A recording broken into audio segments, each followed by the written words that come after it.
You're listening to If You Know You Grow the podcast. I'm your host, Chantel Braley, and I have over 15 years experience in marketing, e-commerce, and really all things creative. I'm so excited to take you behind the scenes of thriving businesses, hear from amazing industry experts, and chat a little bit about the mindset that it takes to really succeed in this industry. Please follow, like, and subscribe so that I can continue creating amazing content for you and sharing these incredible stories. Let's get into it.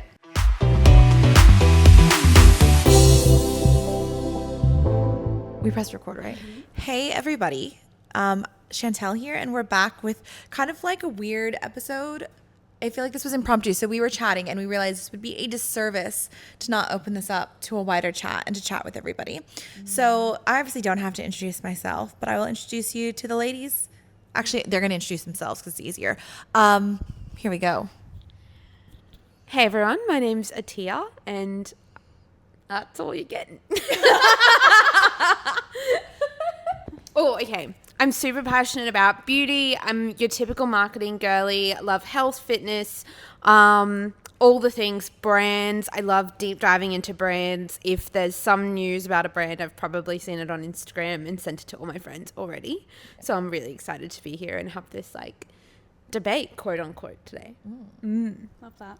My name's Natalie. I am Chantel's marketing coordinator as of this week. So I'm so excited to be here as well. I am also big in the beauty space. I love all things fashion and beauty. So this topic is something that I'm extremely passionate about.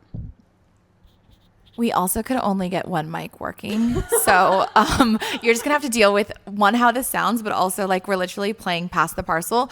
But that makes it feel very debate style because we can only like say our sentences. Like we might talk over each other, but we can't really do it that much. And I guess to share like other things, like, you know, I've worked with Atia for a couple years now. You know, she's incredible at everything that she does. If you've come to my events, you've met her. She's incredible. And Nat has a very unique view. Actually, do you go by Nat or Natalie? We're on day 3 and I really haven't like asked you that. That's kind of rude of me. I'm actually not bothered. Just whatever rolls off the tongue. Natalie, whatever you're feeling. Easy. I realize how awkward this little mic thing's going to be. Okay, so when we were chatting, I realized we have different perspectives because we actually all kind of fall into different audience segments. So I'm 37.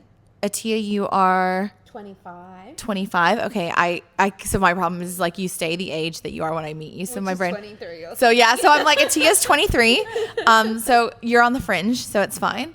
And then you're 30. Mm-hmm. Yes, so then Natalie's 30. Okay. So from a marketing perspective, Atia is fringe on being in the youngest demographic that you would really target from paid advertising.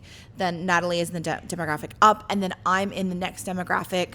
Even though y'all don't believe me, technically you would only reach me if you're targeting those 35 plus. So, and we've all like experienced beauty quite differently in this sense. So the topic we wanted to chat about was Rhode's entry into MECCA. Ooh. If you are unaware of this, then like, I don't know if you have a phone. But like, long story short, Hailey Bieber, founder of Rhode, she's made incredible moves this year through one, selling her business through private equity to, well, not private equity, to Elf Cosmetics, which is insane. Was it for $500 million or was it $1 billion? It was $1 billion. Okay, for $1 billion, there was a very strategic exit. It was covered really, really well in the business of beauty, which you can go do a deep dive in there. We haven't done this deep dive. We were just chatting. So this is literally what we want to chat about. So she's entering into MECCA. The unique thing about MECCA is MECCA generally will monopolize the way that you enter. So if you want to be in MECCA, you need to prioritize MECCA in everything that you do. And you need to have exclusivity just for MECCA. So online and in store, it is just MECCA. You don't get anything else. And pretty much every brand that is not a heritage brand has always followed this. And it's like, it's tough, right? Like, I don't necessarily think that this always serves the brand because there's so many things that come into play to it. She's launching without that. So she is able to launch direct to consumer, sold into Australia, which hasn't been able to happen. And she's going to be in MECCA online and in store. And, you know, I posted this the other day and I thought that was really interesting. And I got a lot of different feedback, which I'll share some of that. But then we also had some feedback. So I think from the get-go, one of the questions that I'd love to ask you guys and have your perspective on before I share it is, do you think that, like, who do you think is going to be the king? Is it going to be direct to consumer, or is it going to be MECCA? Like, where do you think the sales are going to go? I've thought about this a lot. I think that depending on shipping times. So if Rhode D2C is launching and they've organised a local 3PL in ANZ that's going to get people their parcels within 3 to 5 days, I do think that Rhode D2C will be king, because I think the girls that want to purchase Rhode want to purchase from Rhode. They want the packaging, they want the extra little bits and pieces that come from purchasing directly from Rhode. On the flip side, though, I do think MECCA has done an incredible job of building out Beauty Loop. And I do think that a lot of the girls who are ready to spend big on buying every lip liner and every blush that Rhode has are going to maybe go through MECCA because they want that level up on their Beauty Loop, or they want the points, or they want that sort of thing, and just the pure convenience of being able to physically walk into store, pick up what you want and have it that day. But I do think maybe longer term, aside from the initial launch, the Rhode D2C might win. I also did see, like, the wording was really interesting on the launch post where they said the complete collection will be available on rhode.com.au or whatever the URL is, but they didn't reference how much was going to get stocked in MECCA. Interesting. And I would wonder I think if the phone cases aren't getting stocked in MECCA, good luck MECCA getting any sales. Fair. Potentially. She has a Rhode case, in case you're wondering. This comes with bias. Bias or product knowledge? I'm also in two minds about this, because the first thing that I thought of was MECCA's Beauty Loop, and that has become basically a cult, like, with people wanting to up their beauty loops and comparing the beauty loop boxes at the end of each month, or like the 4 or 5 beauty loops that there is. I don't really collect them anymore, I'm going to be completely honest with you. But I do agree with you, Atia, that the D2C website will be, I guess, favoured long term if the shipping times are reasonable. Like, personally, I'm not that much of an in-person shopper anymore. So if I can buy something online at the convenience of sitting on the couch or like wherever I am at home, I will. And I feel like it also will depend on if you have tried Rhode previously or not, because I have tried Rhode and pretty much every single product in the past, I have no hesitation just to buy it online, because I don't need to have that physical touch and feel aspect as going into MECCA. But I do feel like, you know, it is a smart move going into MECCA for those like MECCA diehard fans. So that's kind of my thought process. So like on the going into MECCA over Sephora, 'cause it's interesting. So Rhode is in Sephora in the US because MECCA doesn't exist, right? But Sephora has its own like inventory strategy. I don't know if you guys would know that, but the store managers actually do a lot of like the inventory planning and the demand. And it's really tough, but like I cannot go into Sephora and buy generally anything that I want because it's always out of stock. And I think that's because it's very hard. Like, the requirements of being a store manager in Australia is very different from America.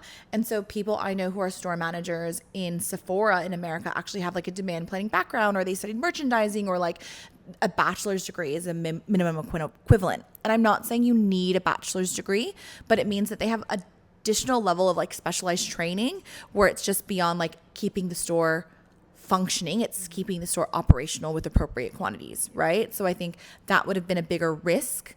And obviously like MECCA is definitely the bigger player, I think, in terms of prestige, despite the fact that Sephora, I think to me, MECCA is skincare and fragrance and Sephora is color brands. Like, that's kind of how I see it, I guess, as someone who shops across places. I buy brands across both. Beauty Loop I feel like it's not as strong as it used to be though, because I remember getting like the the like deluxe samples where I could actually try something and it was more like the Beauty on Go little travel size. And then sometimes you're getting like the single use samples. From a brand side, I totally get that, because if you think about the minimum quantities, I actually don't want to think about the minimum quantities. For a beauty loop. Yeah, for a beauty loop, like it would be literally insane.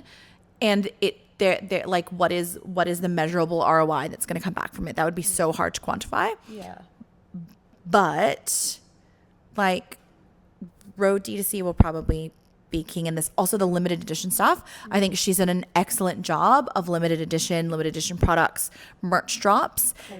Yeah. And I don't know that that's actually going to be something that will be feasible to be able to be in MECCA in that same way. And someone who's like worked with brands where you've got D2C in the stores, people will honor D2C a lot more if they know that they're going to be able to get their products exclusively from there. Do you think that this deal, because I mean negotiations would have been huge, would have loved to be a part of it just to see, do you think that this was e.l.f. or do you think this was the brand equity from Hailey Bieber? I'd love to know your guys' opinions. I think this was the brand equity from Hailey Bieber. Because I think that this negotiation would have been going on longer than MECCA would have even, like, because e.l.f. only got announced mid last year, I want to say, like June, July last year. I think MECCA would have been negotiating with Rhode for a lot longer. Yeah. Yeah, I have very similar opinions. And I guess, you know, with Hourglass leaving MECCA, they would have known well in advance that their contract was ending. So, because I think that's the reason why they're not in MECCA anymore, was the contract with MECCA was ending. I feel like I have like unconfirmed industry tea on this, right?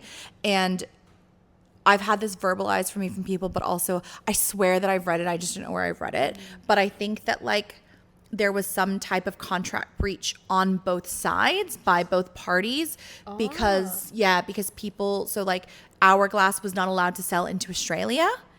And I think that something changed. And it could have just been an issue on their website where someone just fucking flogged the shipping country and was like, Australia's open. But like somehow that started happening where people were purchasing direct from, So something happened, I think, with that. There was some type of breach on both sides that I've heard is a rumor, which would have caused all of that. I also believe that this is a Hailey Bieber thing and not an e.l.f. thing, because e.l.f. has fantastic products. I think if you're in like really big beauty ethical dupe culture, right? Because there's a lot of non-ethical duping, but like e.l.f. to me is the prestige of drugstore in terms of like accessibility, right? And it's still difficult to get in Australia because the depth isn't high enough. They're not in enough retailers. The retailers don't have the right mix. So I think like e.l.f. for their name brand product to like not actually be as well penetrated in a market that is the second highest purchasing market, like per capita of like consumable goods in the world. I feel like it's a missed opportunity. They would be big enough to notice that. So I think it's because like I feel that MECCA wanted Rhode, and then Rhode knew that they had the game to play. Yeah. The next thing that we were actually talking about is Hourglass, because I love that you brought that up. So was Hourglass better for MECCA, or was MECCA better for Hourglass? And this, I think, is where, like, I actually think this is where, like, ageism kind of comes into it, and, like, when something was trending comes into it. So, TT. Yeah, so Shannon put this on her story, comparing how Hourglass didn't have, or, like, Hourglass was exiting MECCA supposedly because the D2C was not happening or something like that. And Rhode is entering and is one of the first times that MECCA has not had exclusivity with a brand. And my opinion on the whole Hourglass thing was that I personally believed that MECCA did a lot of the legwork building Hourglass as a brand in ANZ, because I was first introduced to Hourglass in like a makeup lesson at MECCA. I had never tried Hourglass products. I'd never considered trying Hourglass products. I think I was also fairly young when I first tried one of their products. So like price point wise, it was super expensive compared to the other makeup I was using. Like when you compare Hourglass prices to like Too Faced prices, you're playing a completely different ball game. And Hourglass was, super expensive, but I tried the products and fell in love with the products because the quality was just unmatched. And I personally felt like I got introduced to the brand through MECCA, through the staff at MECCA, through how passionate they were about the brand and their product knowledge. And I felt like MECCA did the legwork building Hourglass. And then Hourglass is almost like, well, we've got a great consumer base in ANZ now, so we just want to like sell to them directly without your help, even though you did the legwork building the brand. But I've now come to learn that's not the case. News to us. But that was my feelings. Yeah, while you were saying that, I was trying to think the first time I actually tried an Hourglass product, and I can pinpoint the exact moment was when I was still in the beauty YouTube era, 2017 to be exact, and I had a collaboration video opportunity with MECCA, and I got to pick a full face of products from MECCA, just when they were MECCA Maxima. I don't even think Cosmetica was a thing back then. And my first experience with an Hourglass product was one of their blushes. And I fell in love because it was so different to anything else out there. Like, I feel like baked products were, I wouldn't say new, but they were, I guess, like on the up and coming. I think the only other baked blush I had at the time was MAC. And I feel like finally MAC is coming back. It's a whole nother topic. But Hourglass just has this luxurious feel that is so memorable. The rise of Hourglass, MECCA has had a lot to do with that, but I feel like they're going to be very missed in MECCA. Still playing past the parcel. This is nice though, because like we can't like really interject, I guess. Yeah. But I was trying to think about like my time, and so my mom, just so you guys know, actually used to work in makeup in store. She used to work in Nordstrom at a makeup counter for like, homegirl had a lot of jobs, but there was a makeup era for a while. And I believe this was like 2014 maybe. And I remember going home and picking up the ambient and the diffused light, right? And that being just like an entirely new experience, and her telling me all the technology because she'd obviously been to the training, and it being such a big deal. And then I remember people in Australia, like in 2014, I had to go and buy MAC, Morphe, who else was I buying at the time? Hourglass. Like I was buying all of these brands that you just could not access in Australia. And everybody wanted them, right? And it was because of, beauty YouTubers, a little like Instagram, like, it was what was Jaclyn Hill doing, obviously with the Morphe comment, like that probably makes a lot of sense. And I remember thinking how prestige it was when MECCA had Hourglass, because I'm like, oh, it's a prestige brand, because like Estee Lauder, like you can call yourself prestige, you're not really prestige to me. And I think a lot of brands that MECCA had were either like unique and independent or like old prestige, and there wasn't anything super exciting yet at that time. So it kind of like changed the game a little bit. But yeah, I'm really interested to see what happens, because I also think Hourglass is the product that you have to try it to love it. And then you understand the price, because I use like 4 or 5 Hourglass products, and I feel like I spend like, I don't even want to admit it, I think my brow product is like $70. It would be. Yeah, it's like it's something ridiculous, but it's absolutely the best. So the powders are like 100 or something. They are. The bronzers are just. I fall for the seasonal palettes every year. Do you? Don't even get me started. I've bought them 2 years in a row now. But do you know what the funny thing is? Actually, this just goes to show, like, someone like me who loves their products. So the palettes came out last year. I keep wanting to say this year. Palettes came out last year, and I went into my local MECCA looking for the lighter shade of the palette, and they didn't have any. They were like, this sold out in minutes. So I missed out, but lucky for me, about, 3 or 4 weeks later, I was going to the UK, and while I was in Selfridges in London, I came across the Hourglass little part in Selfridges, and lo and behold, they had the palette. And yes, I paid the pound equivalent. Yep, I hate to admit it, but I will say I have used it nearly every single time I do my makeup. Like, love it. Dedication. I did it. I got the palette eventually. Oh my God. So you paid £160? No. It was like, I'm going to say maybe like £70. Oh, okay. So it was like what the price it was here. More, only because the pound to Aussie dollar is woeful. Oh. So, yeah. And then like VAT, and then obviously like whatever your bank would have charged you for the exchange rate, like all that adds up. Still ridiculously expensive. Yeah, too much. I actually really am excited for their like custom palettes because you couldn't buy those in Australia. So like you can go online and you can customize your own palette, right? And it's never been available to Australia. So I'm so excited for that to be a D2C thing because I can look, we know that I am like consumer purchasing queen. I get caught up in the hype too much. But like I've told myself no more palettes that I'm not going to use because my best friend Yentel literally chucked out probably about 40 makeup palettes when we got to like the point where we were best friends because she was just over the amount of makeup palettes that I had. And I like no one needs to show up to dinner with a green smoky eye, and sometimes I would do that. I'm not even kidding. I would get ready early and be like, I need more. And she'd be like, you don't need any more. But like, yeah, you can customize that, and that's not something that's been available to Australia, so I'm excited. So the last comment that I had before we wrap this up, because the point of this was to be short, but obviously we're opinionated girlies about makeup. Someone messaged me and said, I'm really interested to see whether or not this makes Rhode not as cool anymore because it's too easy to get. So I would love to know your perspectives on this. I think in the beginning it is going to go crazy because for so long it has been so hard to get your hands on Rhode here.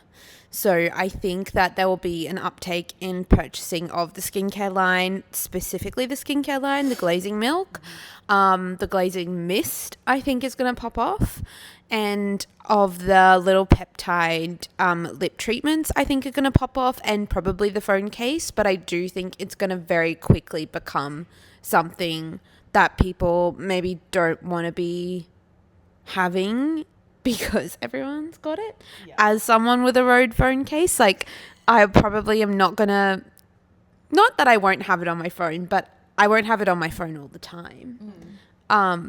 Or I'll be like getting ones that I know will sell out super quick online. Yeah. Like a colorway. More so because like the whole point of it that's been so cool this whole time is that not everyone can get them and they're super hard to get your hands on. So it becoming super accessible will make it less cool. I just think that that's just like how things work. The only other thing that makes me nervous is with our climate, I'm worried about how some of the skincare products are going to work for some people's skin here. I have used the skincare products, but I have the driest skin under the sun and they work for me and I don't have any issues, but I do know people that have used them and then had breakouts. Yeah, the first thing I thought was, yes, I think it's going to be extremely popular when it first launches. Like people are going to struggle to get their hands on products, especially the ones that you were just mentioning, like the glazing milk, the glazing mist, the peptide lip treatments, and, you know, maybe some of the more wearable pocket blushes I think are going to be extremely popular, like Toasted Teddy I think will go off, especially it's summer. People love that bronze look. However, don't get me wrong, I love Hailey Bieber. I really do. I think she's incredible. But as someone who has used the products for quite some time, like I have purchased, I wouldn't say every single product, but most products of her line, I hate to say it, but there's better products out there, especially TBH Skincare's, their glazing milk is incredible. And I think people are going to quickly realize that. And you can get it a lot easier. You can buy it online. You can buy it at Priceline. You can buy it in multiple outlets. So I do think the hype will die down. It will take a hot minute, but yeah, I don't think it'll last forever. So I don't think that the hype's going to die down for a very long time. Reason being is I don't think that anyone's going to be able to appropriately forecast the demand for it. But also as long as Hailey Bieber remains in the same element that she is, and I believe part of the exit deal was like for the next 3 years at least, she's like still the face, 100% involved, like all of that. And I think this is critical. Like generally when these things happen, like she'll get like a portion of the money and then she only gets that rest of the portion if it meets like the quotas and like the basically the sales targets of what the valuation was, right? And like she's a driven girl. We know that she's going to get there. But I don't think that it's going to die down because they're going to continue to innovate. But the irony of it is like it's not actually an innovative product. Like I've got the same concerns about the fact that we live in a very humid climate.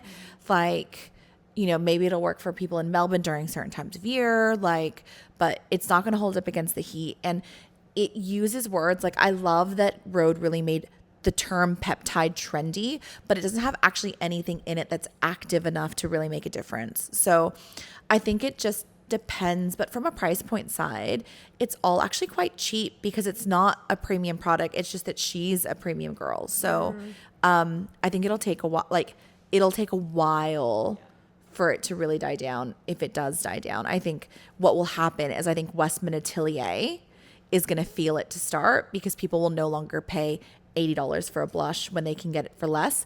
Even though the Westman products are superior formulations, they're buying into the hype because people recognized Westman not because it was a superior product, but because it was the closest dupe that you can get. If you want a dupe for Toasted Teddy, by the way, Latte from Huda Beauty, perfect. I just thought of something in this. I'd like both of your opinions on this. MECCA Beauty obviously went ham with their dupe culture and they brought out like almost identical pocket blushes.